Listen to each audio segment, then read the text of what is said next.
एक बार जब भगवान श्री कृष्ण और अर्जुन भ्रमण के पश्चात हस्तिनापुर वापस लौट रहे थे तो उन्हें रास्ते में एक बहुत ही दयनीय अवस्था में एक गरीब ब्राह्मण दिखाई दिया।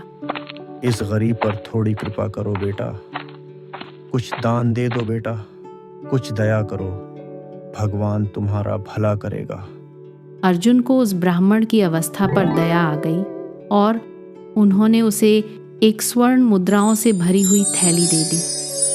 उस थैली को पाकर ब्राह्मण अति प्रसन्न हो गया और वह अपने सुखों के बारे में सोचते हुए तेजी से अपने घर की ओर जाने लगा। परंतु दुर्भाग्यवश मार्ग में एक लुटेरा ब्राह्मण के सामने आ गया और उसने ब्राह्मण को डरा धमकाकर ब्राह्मण से स्वर्ण मुद्राओं से भरी थैली छीन ली। ब्राह्मण अत्यंत दुखी हुआ और उसे फिर से लोगों से भिक्षा मांगने के लिए विवश होना पड़ा। एक दिन जब वह भिक्षा मांग रहा था तो अर्जुन की नज़र उस ब्राह्मण पर पड़ी। अरे कोई इस वृद्ध गरीब ब्राह्मण को भिक्षा दे दो, भगवान भला करेगा। और अर्जुन ने आश्चर्य में उस ब्राह्मण से पूछा कि मैंने तो आपको पर्याप्त मात्रा में धन दिया था, परंतु फिर भी आप भिक्षा क्यों मांग रहे हैं?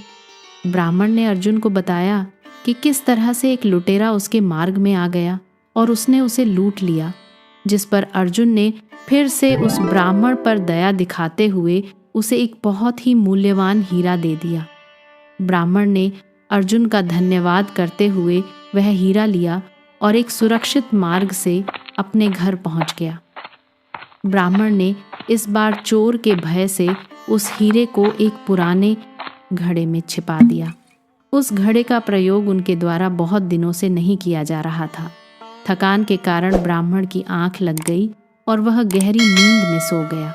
लेकिन यह उस ब्राह्मण का दुर्भाग्य ही था कि उसकी स्त्री जब पानी भरने नदी में गई तो उसका घड़ा मार्ग में ही टूट गया, जिस कारण उसने पानी भरने के लिए वही पुराना घड़ा उठा लिया जिसमें ब्राह्मण ने वह मूल्यवान हीरा छुपा कर रखा था। जब ब्राह्मण की पत्नी नदी से पानी भर रही थी तो वह हीरा पानी में डूब नदी के साथ बह गया।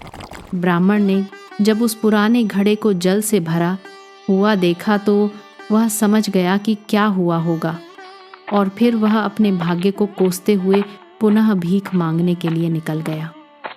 जब उस ब्राह्मण को श्री कृष्ण और अर्जुन ने पुनः भीख मांगते देखा तो उन्होंने उससे इसका कारण जानना चाहा।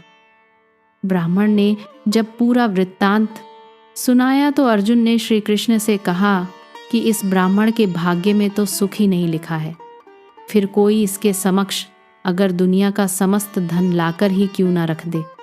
तब भगवान श्री कृष्ण अर्जुन को देख मुस्कुराए और उन्होंने अपनी लीला से उस ब्राह्मण को 2 पैसे का दान दिया। अर्जुन आश्चर्य से कृष्ण से बोले, जब मेरे द्वारा दिए गए स्वर्ण की मुद्राएं और मूल्यवान हीरे से भी यह व्यक्ति अपने दुर्भाग्य के कारण दरिद्र ही रहा, तो आपके ये 2 पैसे इसकी मदद कैसे कर सकते हैं? भगवान श्री कृष्ण फिर से मुस्कुराए और उन्होंने अर्जुन से उस ब्राह्मण के पीछे जाने को कहा। ब्राह्मण दुखी मन से यह सोच रहा था कि आखिर श्री कृष्ण ने उसे ऐसा तुच्छ दान क्यों दिया, क्योंकि इन रुपयों से तो वह अपने खुद के लिए एक समय का भी भोजन प्राप्त नहीं कर सकता था। तभी उसे एक मछुआरा दिखाई दिया जिसके जाल में एक मछली अब भी जिंदा थी और तड़प रही थी। ब्राह्मण ने सोचा, मेरे पास जो पैसे हैं उससे मेरा तो कुछ भला नहीं हो सकता, क्यों ना इस मछली की ही जान बचा ली जाए। उस ब्राह्मण ने 2 पैसे में वह मछली खरीद ली। उसके बाद वह उसे पास की नदी में ले जाकर बहाने के लिए गया। तभी उसने देखा कि उस मछली के मुंह से एक चमकीला पदार्थ निकला। वह वही हीरा था जो उसे अर्जुन से प्राप्त हुआ था। ब्राह्मण खुशी में चिल्लाने लग गया, मिल गया, मिल गया। ब्राह्मण के भाग्य से वह लुटेरा जिसने ब्राह्मण को लूटा था उसी नदी के किनारे से होता हुआ निकल रहा था। जब उसने ब्राह्मण को मिल गया चिल्लाते हुए सुना तो उसे लगा ब्राह्मण को पता चल गया है कि उसी ने ब्राह्मण को लूटा था।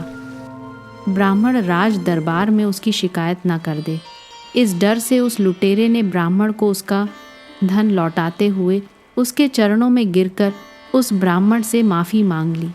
यह सब देख अर्जुन भगवान कृष्ण से हाथ जोड़ते हुए बोले, भगवान, यह आपकी कैसी लीला है। मेरे द्वारा ब्राह्मण को दिए गए मूल्यवान हीरा और स्वर्ण मुद्राओं के कारण भी ब्राह्मण पहले की ही भांति अपनी दरिद्र अवस्था में बना रहा, लेकिन आपके द्वारा दिए हुए उन 2 पैसों ने तो ब्राह्मण का भाग्य ही बदल डाला। श्री कृष्ण ने अर्जुन को समझाते हुए कहा कि यह चमत्कार तो सिर्फ सोच के अंतर के कारण हुआ है। जब उस ब्राह्मण ने स्वर्ण मुद्राएं और मूल्यवान हीरा प्राप्त किया तो वह सिर्फ अपने सुखों के बारे में ही सोच रहा था, परंतु जब उसके पास मात्र 2 पैसे थे तो उसने अपना दुख भुलाते हुए दूसरों के सुख के बारे में सोचा। अतः जो व्यक्ति दूसरों की भलाई के बारे में सोचता है उसके साथ सदैव मैं होता हूँ और उसका भला स्वतः ही हो जाता है।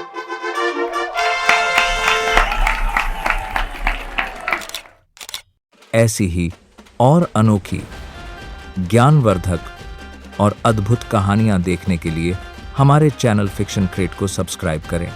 धन्यवाद।